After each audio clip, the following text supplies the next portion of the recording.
નમસ્કાર. હર્ષ સંઘવીએ આપી ધમકી. ગૃહ રાજ્યમંત્રી હર્ષ સંઘવીએ ગુજરાતની જનતાને આશ્વસ્ત કરી છે કે રાજ્યના નાગરિકો સાથે કોઈપણ પ્રકારની વ્યક્તિ છેતરપિંડી કરશે તો તેને કોઈપણ સંજોગોમાં છોડવામાં આવશે નહીં.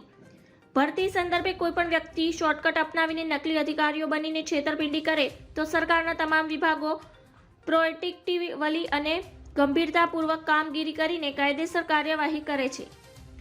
હર્ષ સંઘવીએ જણાવ્યું હતું કે રાજ્યમાં જે નકલી લોકોએ નાગરિકોને છેતરવાનો પ્રયાસ કર્યો છે એમાં પોલીસે સામેથી પ્રોએક્ટિવલી જાતે જ કેસ કરીને કાર્યવાહી કરી છે. એટલું જ નહીં, ભોગ બનનાર લોકોને સામે બોલાવીને તેમના નિવેદનો લઈને કે કાયદેસરની કાર્યવાહી કરી છે. પોલીસ દ્વારા પકડાયેલ મુદ્દામાલ પરત કેવી રીતે કરવામાં આવે છે?